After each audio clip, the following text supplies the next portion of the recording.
Innal hamdalillah nahmaduhu wa nasta'inuhu wa nastaghfiruh wa na'udzu billahi min shururi anfusina wa min sayyiati a'malina. May yahdihillahu fala mudhillalah wa may yudlilhu fala hadiyalah. Wa asyhadu an la ilaha illallah wahdahu la syarikalah wa asyhadu anna Muhammadan abduhu wa rasuluh. Allahumma salli ala nabiyyina wa sayyidina Muhammad wa ala alihi wa man tabi'ahum bi ihsan ila yaumiddin. Qala Allah Ta'ala fi kitabihil karim, ya ayyuhalladzina amanu taqullaha haqqa tuqatih wa la tamutunna illa wa antum muslimun. Wa qala ta'ala, ya ayyuhan nasu taqu rabbakumul ladzi khalaqakum min nafsin wahidah wa khalaqa minha zawjaha wa batsa minhuma rijalan katsiran wa nisaa'a wattaqullaha allazi tasaaluna bihi wal arham innallaha kana 'alaikum raqiba. Wa qala ta'ala, ya ayyuhalladzina amanu taqullaha wa qulu qawlan sadida yuslih lakum a'malakum wa yaghfir lakum dhunubakum wa may yuti'illaha wa rasulahu faqad faza fawzan 'azima. Fa inna asdaqal hadisi kitabullah wa khairal huda huda Muhammadin sallallahu alaihi wasallam wa syarrul umuri muhdatsatuha wa kullu muhdatsatin bid'ah wa kullu bid'atin dhalalah wa kullu dhalalatin finnar. Ma'asyiral muslimin, jamaah salat Jumat yang mugi-mugi selalu dirahmati dan diberkahi oleh Allah Subhanahu wa taala. Kita senantiasa bersyukur pada Allah atas nikmat dan karunia yang telah Allah anugerahkan kepada kita sekalian, sehingga pada kesempatan Jumat kali ini, di hari yang dikatakan oleh baginda Rasul sallallahu alaihi wasallam sebagai hari Id kaum muslimin setiap pekannya, dan bagi jamaah laki-laki, bagi kaum muslimin diperintahkan untuk menghadiri sholat Jumat. Allah katakan, ya ayyuhalladzina amanu idza nudiya lis-sholati min yaumil jumu'ah fas'au ila dzikrillahi wa dzarul bai'. Wahai orang yang beriman, jika kalian dipanggil untuk menghadiri sholat Jumat, maka segeralah menghadirinya dan tinggalkanlah jual beli. Fas'au ila dzikrillahi wa dzarul bai', dzalikum khairul lakum in kuntum ta'lamun. Itu baik bagi kalian jika kalian mau mengetahui. Maka sholat Jumat merupakan kewajiban bagi setiap laki-laki yang telah balik, dan mereka diperintahkan untuk menghadiri sholat Jumat di masjid setiap pekannya. Dan kita bersyukur pada Allah, kita di antara orang-orang yang diberi taufik dan hidayah oleh Allah Subhanahu wa taala, dimudahkan untuk menghadiri sholat Jumat pada kesempatan kali ini dalam keadaan sehat walafiat. Mudah-mudahan kita semakin menambah keimanan dan ketakwaan kita pada Allah, semakin meningkatkan ketakwaan kita, jadi hamba yang rajin bersyukur, dan nikmat-nikmat yang ada kita gunakan untuk terus meningkatkan ketakwaan kita kepada Allah Subhanahu wa taala. Kemudian salawat dan salam semoga tercurahkan kepada junjungan kita Nabi besar, Nabi Agung Muhammad sallallahu alaihi wasallam, yang kita nantikan syafaat beliau pada hari kiamat, dan kita juga nantikan beliau yang nanti jadi pemberi syafaat juga untuk memasuki surga bagi kaum muslimin. Dan mudah-mudahan kita menjadi pengikut beliau yang setia, menjadi pengikut salafus soleh, yaitu para rasul, para sahabat radhiyallahu anhum, dan juga kita senantiasa mendoakan kebaikan kepada para sahabat, para tabi'in, para tabi'ut tabi'in, serta para ulama yang telah memperjuangkan agama kita. Ma'asyiral muslimin rahimani wa rahimakumullah. Kita tahu bahwasanya di antara syiar Islam yang paling besar, yang ini menunjukkan bagaimana besarnya Islam, yaitu dengan melakukan sholat berjamaah. Sholat berjamaah, jamaah itu artinya berasal dari kata jama'. yaitu bilangan yang lebih, kalau dalam bahasa Arab lebih daripada 2. Maka seseorang bisa dikatakan berjamaah jika dia membentuk mulai dari 2 orang atau lebih. Jadi kalau dia mendapati imam, ada 1 orang datang jadi makmum, maka sudah disebut jamaah. 3 orang disebut jamaah lagi. 4 orang sudah disebut jamaah. Makin banyak, maka mendapatkan keutamaan berjamaah yang paling besar. Syiar sholat jamaah ini sangat dituntut sekali, dan kita bisa temukan setiap kali sholat 5 waktu, juga setiap pekannya, yaitu pada sholat Jumat, setiap tahunnya juga, yaitu pada sholat sunnah Idul Fitri dan Idul Adha. Juga yang lebih besar perkumpulannya, yaitu ketika berada di padang Arafah, di hari Arafah pada tanggal 9 Dzulhijjah, yaitu sedang wukuf di Arafah, perkumpulannya lebih besar lagi. Dan ini menunjukkan bahwasanya sholat jamaah punya keutamaan yang begitu besar karena disyariatkan kita berkumpul ketika itu. Di antara keutamaan sholat berjamaah disebutkan oleh baginda Rasul Shallallahu Alaihi Wasallam dalam hadis saking sahabat Abu Hurairah radhiyallahu anhu, di mana Rasul Shallallahu Alaihi Wasallam bersabda, "Sholatul rajuli fi jama'atin," sholat seseorang di jamaah, "tazidu ala sholatihi fi baitihi," itu lebih unggul daripada sholat di rumahnya. "Wa sholatihi fi suqihi," dan lebih unggul daripada sholatnya di pasarnya. Karena mungkin ada yang memilih sholat di rumah, ada yang lebih memilih sholat di pasar, nggak mau pergi ke masjid. Yaitu bid'an wa ishrina darajatan, yaitu lebih unggul 20 sekian derajat. Dalam bahasa Arab, bid'an itu angka dari 3 sampai 9.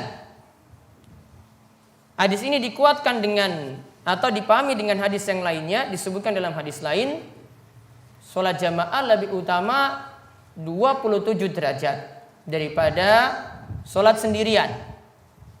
Dalam riwayat yang lain turun derajatnya 26. Ada juga yang menyebutkan 25. Dan di sini cuma menyebutkan 20 sekian derajat.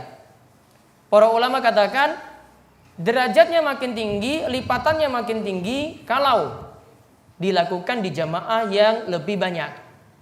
Kenapa kok kalau jamaahnya lebih banyak kok lipatannya lebih tinggi? Karena saingannya lebih banyak dibandingkan dengan saingannya cuma 1 atau 2 orang. Kalau saingannya lebih banyak, untuk dapat shaf pertama juga makin bersaing. Sehingga makin bersaing, pahalanya makin besar kalau berada di jamaah semacam itu. Maka kita dituntut buat sholat jamaah tadi, jamaah makin banyak, maka pahalanya makin besar.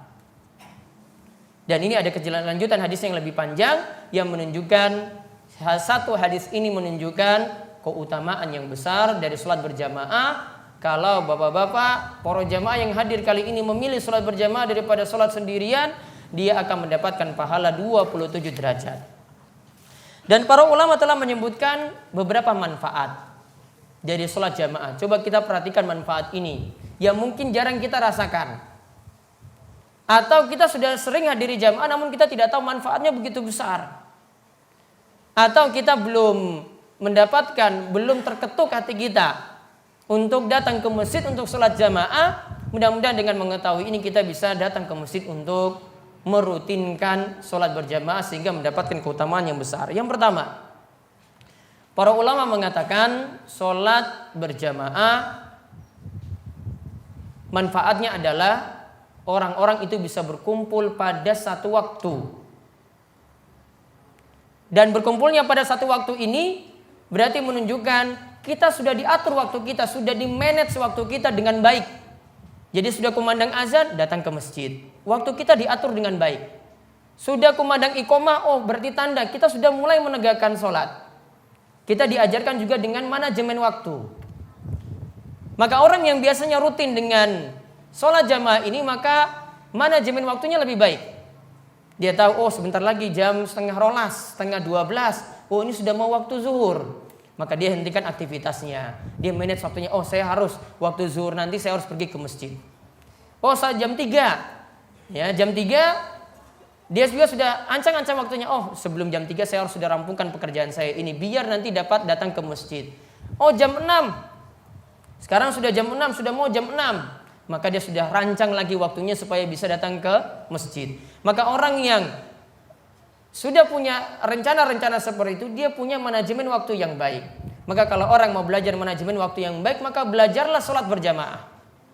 Ya, belajarlah sholat berjamaah. Maka dia sudah bisa menentukan, oh saya harus hadiri pertemuan ini, waktunya tepat. Sama seperti saya hadiri sholat berjamaah. Dan juga tadi dikatakan kala itu kita berkumpul satu waktu.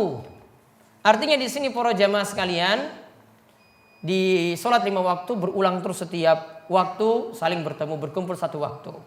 Di sholat Jumat setiap Jumatnya berkumpul lagi satu waktu. Di sholat Id 1 Syawal dan 10 Zulhijjah berkumpul lagi satu waktu. Maka orang-orang akan bertemu ketika itu dalam satu waktu. Kemudian berkumpulnya di sini yang kedua, manfaat yang kedua, berkumpulnya ini bukan kumpul-kumpul di warung kopi. Kumpulnya ini bukan kumpul ngobrol biasa, namun kumpulnya adalah dalam rangka ibadah. Maka kita tunggu waktu sholat bertemu dengan yang lainnya. Kumpulnya bertemunya sendiri itu adalah ibadah. Karena kita lakukan sholat berjamaah dalam rangka takut pada Allah, takut akan siksanya jika kita meninggalkan kewajiban. Kemudian kita juga berharap pahala yang besar dari Allah Subhanahu wa taala.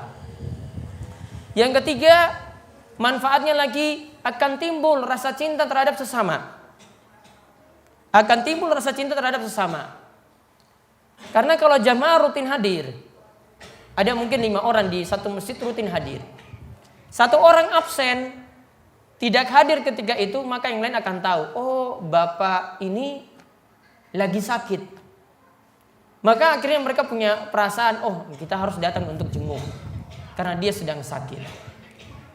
Kalau ternyata dia yang rutin jamaah tadi 5 orang, qadarullah atas kehendak Allah, takdir Allah meninggal dunia, maka mereka punya rasa perhatian juga yang besar, kita harus bantu dia, harus ngurus jenazahnya. Kita kafani, mandikan kafani, nyolatkan, kemudian kita bawa untuk dikuburkan. Dari sholat berjamaah akan timbul rasa cinta semacam itu. Kemudian akan tahu juga, karena mungkin saling ketemu ketika keluar masjid ngobrol-ngobrol. Oh dapati temannya kok susah, sedang masuk rumah sakit, butuh utangan. Maka karena sering bertemu akhirnya punya rasa simpati. Saya harus bantu. Kita satu jamaah ini harus bantu. Maka karena sering bertemu akhirnya ada rasa simpati seperti itu. Ini tidak ditemukan kalau kita jarang ke masjid. Ya, ini tidak ditemukan kalau kita jarang ke masjid. Dan sebenarnya pertemuan ini lebih bagus daripada kita membuat rutinitas untuk pertemuan-pertemuan yang lainnya. Mungkin kita bisa ubah sehabis sholat Isya misalnya buat pertemuan sehabis sholat itu. Itu lebih bagus daripada kita rutinkan pada waktu yang lainnya yang butuh lagi untuk mengumpulkan orang yang banyak. Dan ini tidak mendapatkan faedah dari sholat berjamaah tadi. Kemudian yang keempat, selain timbul rasa cinta, kemudian saling mengenal. Orang kaya akan tahu, oh ini orang yang tidak punya. Orang yang punya strata sosial yang tinggi tahu, oh ini orang-orang yang biasa. Orang yang punya pendidikan tinggi tahu, oh ini orang-orang yang biasa. Akan tahu dan saling mengenal ketika itu. Oh ini jabatannya, dia adalah seorang polisi. Oh ini jabatannya, dia adalah seorang tentara. Oh ini adalah seorang pegawai. Saling mengenal satu dan yang lainnya ketika itu. Beda kalau setiap orang memilih sholat di rumah masing-masing. Tidak akan terkenal tetangga satu dan yang lainnya. Kemudian yang kelima, lebih menyuarakan syiar Islam. Karena kalau pergi ke masjid, kita kalau keluar bareng-bareng seperti habis sholat Jumat ini, orang-orang lihat, wah kaum muslimin kok banyak sekali. Maka orang kafir akan takut, wong munafik juga akan takut. Jadi dengan lihat syiar seperti ini, keluar kok berbondong-bondong, motornya ketika datang banyak, pulang juga banyak seperti itu. Akhirnya syiar makin tampak. Islam dikatakan makin besar. Beda kalau jamaahnya itu sedikit. Musuh-musuh Islam tidak akan takut. Wah mereka saja pergi ke masjid dipanggil untuk sholat berjamaah saja tidak mau datang. Maka tidak akan ada rasa takut seperti tadi. Kemudian manfaat yang lainnya tadi, sholat berjamaah kalau hadir di situ ada orang-orang yang pintar. Ada orang-orang yang paham agama. Dan ada orang-orang yang biasa-biasa, orang yang bodoh. Dan orang yang tidak mengerti sholat sama sekali. Maka kalau orang yang tidak mengerti sholat sama sekali tadi hadir dalam sholat jamaah, dia bisa banyak belajar dari orang yang sudah tahu. Dia lihat pak imamnya, oh setiap kali sholat harus baca Al-Fatihah. Berarti wajib. Saya kalau sholat nanti sholat sunnah sendiri, saya harus baca Al-Fatihah. Dia mungkin awalnya tidak hafal surat Al-Ikhlas. Karena sering dengar imamnya, oh setiap kali sholat kok maghrib bapak imam kok baca itu terus. Maka akhirnya jadi hafal. Tidak perlu diajarkan dengan sendirinya. Kalau sering hadir sholat berjamaah, surat-surat pendek bisa dia hafal. Satu syariat lagi misalnya ada sujud sawi. Oh ketika imam lupa, disyariatkan nanti ada sujud 2 kali di akhir sholat. Maka akhirnya jadi tahu. Orang yang tidak tahu akhirnya jadi tahu. Beda kalau dia itu menjauh dari masjid, tidak pernah menghadiri sholat berjamaah. Namun kalau dia makin sering hadir sholat berjamaah, maka hal-hal yang jadi tidak tahu, sebelumnya tidak tahu, maka jadi tahu. Kemudian dia akan tahu juga bagaimana orang ini kalau dalam hal penampilan, oh bapak ini kok penampilannya seperti itu, diajarkan di masjid. Oh penampilan seperti ini penampilan wong muslim, bukan penampilan orang yang dituduh teroris misalnya. Dia akan jadi tahu, oh imam selalu ngajarkan seperti itu. Maka akan jadi tahu. Beda kalau orang itu jarang hadiri sholat berjamaah di masjid. Maka yang muncul dalam pikirannya, kalau lihat orang-orang yang aneh dengan penampilan masyarakatnya, yang tidak pernah dia temui, dia sudah cap dengan cap-cap negatif. Maka cap-cap negatif tadi juga jadi hilang kalau kita saling berkumpul dan mau sholat berjamaah. Manfaat yang kami sebutkan dalam khutbah pertama ini, akan sholat berjamaah itu akan menyatukan kaum muslimin dengan pemahaman yang berbeda. Kami yakin di sini hadir orang-orang yang punya pemahaman agama yang berbeda.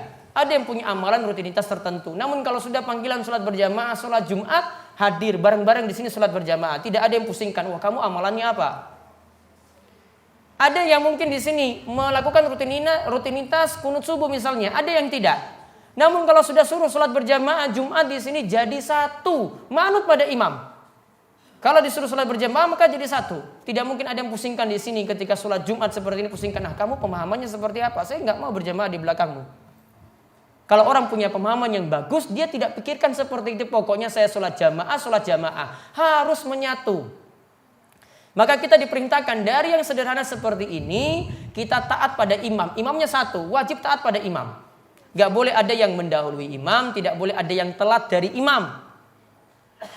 Dan juga dari ruang lingkup yang kecil seperti ini, kita diajarkan kalau kita punya pemimpin yang lebih besar, pemimpin negara ini, berarti kita juga wajib taat ketika diperintahkan dalam hal-hal yang ma'ruf.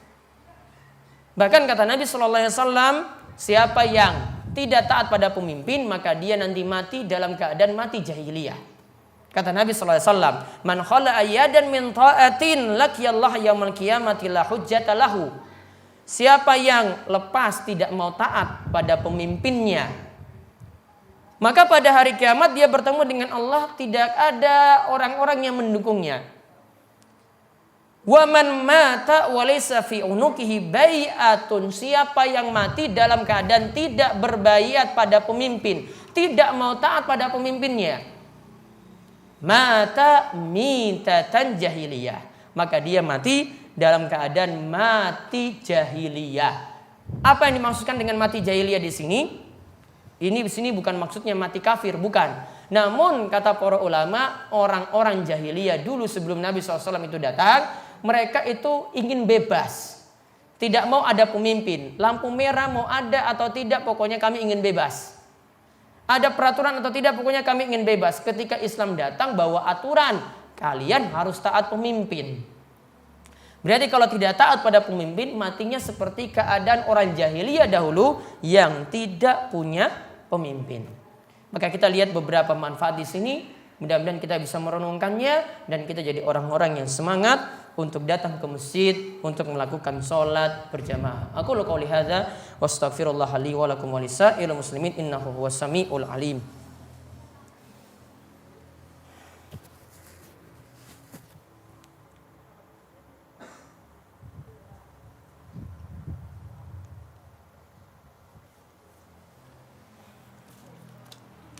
Alhamdulillahirabbil alamin wassalatu wassalamu ala asyrafil anbiya wal mursalin nabiyina wa sayyidina Muhammadin wa ala alihi wa sahbihi ajmain. Allahumma anfa'na bima 'allamtana wa 'allimna ma yanfa'una wa zidna ilma. Kaum muslimin, yang semoga selalu dirahmati oleh Allah Subhanahu wa taala. Di samping manfaat-manfaat tadi dari sholat berjamaah juga kita bisa mendapatkan manfaat, yaitu kalau kita rajin berjamaah, rajin ke masjid, maka akan menambah semangat kita untuk sholat. Karena kita akan lihat orang-orang yang rajin untuk sholat, rajin datang ke masjid, kita sekali datang lihat, oh ini tiang sepuh, sudah tua, masih semangat datang ke masjid. Kok saya masih masih muda, masih kuat? Kok keadaan fisik seperti ini membuat saya kok sama sekali tidak mau menyambut panggilan Allah, hayya 'alas shalah, hayya 'alal falah. Kalau dia tahu bahwasanya yang tua saja seperti itu, maka dia akan semakin semangat untuk datang ke masjid. Kemudian yang terakhir, kalau kita merutinkan sholat berjamaah berarti kita mengikuti sunnah ajaran Nabi Shallallahu Alaihi Wasallam dan para sahabat. Disebutkan oleh Abdullah bin Mas'ud, barang siapa yang bergembira ketika berjumpa dengan Allah besok, yaitu dia dalam keadaan muslim, maka kata Ibnu Mas'ud, falyuhafiz ala haula'is shalawat, maka jagalah sholat-sholat yang ada. Haitsu yunada bihin, yaitu ketika kita itu disuruh untuk menghadiri sholat berjamaah. Fa innallaha syara'a li nabiyyikum sallallahu alaihi wasallam sunanal huda. Karena Allah telah mensyariatkan petunjuk yang baik kepada nabi kalian. Wa innahunna min sunanil huda. Dan sholat jamaah itu adalah di antara ajaran Nabi sallallahu alaihi wasallam. Walau annakum sholaitum fi buyutikum. Seandainya kalian lebih memilih sholat di rumah kalian, kama yusolli hadzal mutakhallifu fi baitihi, sebagaimana orang yang malas-malas dia lebih memilih sholat di rumahnya. La taraktum sunnata nabiyikum, engkau sudah dikatakan meninggalkan sunnah ajaran nabimu, ajaran Nabi Muhammad sallallahu alaihi wasallam. Walau taraktum sunnata nabiyikum la dhalaltum, kata Ibnu Mas'ud, seandainya kalian meninggalkan ajaran nabi kalian, maka niscaya kalian akan sesat. Kalau kalian meninggalkan ajaran nabi kalian, niscaya kalian akan sesat. Maka hadis ini diriwayatkan oleh Imam Muslim dari Ibnu Mas'ud menunjukkan kalau kita rutin berjamaah, kita berarti mengikuti petunjuk Nabi SAW, itu membuat kita akan selamat.